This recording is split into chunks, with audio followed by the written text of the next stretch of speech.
આજરોજ શનિવાર ચેન્નઈથી મુંબઈ જતી ઇન્ડિગોની એક ફ્લાઇટમાં બોમ્બની ધમકી મળી હતી। આ પછી મુંબઈ એરપોર્ટ પર ફ્લાઇટનું ઇમરજન્સી લેન્ડિંગ કરવામાં આવ્યું હતું। તેમાં 172 મુસાફરો હતા। તો હાલ ફ્લાઇટમાં તપાસ કરવામાં આવી રહી છે। તો મીડિયા રિપોર્ટ્સ અનુસાર ફ્લાઇટમાં આજે સવારે લગભગ 6:50 વાગે ચેન્નઈથી રવાના થઈ હતી। ત્યારે મુંબઈ જતી વખતે તેમાંથી એક બિનવારસી રિમોટ મળી આવ્યું હતું। આ પછી પાયલોટોએ મુંબઈ એર ટ્રાફિક કંટ્રોલને જાણ કરી અને ઇમરજન્સી લેન્ડિંગની મંજૂરી માંગી હતી। તો ફ્લાઇટ સવારે 8:45 વાગે મુંબઈ એરપોર્ટ પર લેન્ડ થઈ હતી। આ પછી એરપોર્ટ પર ઇમરજન્સી જાહેર કરવામાં આવી હતી। તો ફાયર બ્રિગેડના વાહનો અને એમ્બ્યુલન્સને સ્ટેન્ડ બાય રાખવામાં આવ્યા હતા। તો બોમ્બની આશંકા વચ્ચે ફ્લાઇટની એક આઇસોલેશન મેમો લઈ જવામાં આવી હતી, જ્યાં તમામ મુસાફરોને નીચે ઉતારી દેવામાં આવ્યા હતા। તો ઇન્ડિગોએ પોતાના નિવેદનમાં કહ્યું હતું કે તમામ મુસાફરો વિમાનમાંથી સુરક્ષિત રીતે ઉતરી ગયા છે। તો હજુ તપાસ ચાલુ છે।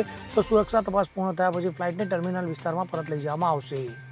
Bureau report CN24 news. હવે જુઓ દેશ દુનિયાની તમામ ખબરો તમારી આંગળીના ટેરવે। ઉઠાવો મોબાઈલ અને ગૂગલ પ્લે સ્ટોર પરથી ડાઉનલોડ કરો અમારી CN24 ન્યૂઝ મોબાઈલ એપ।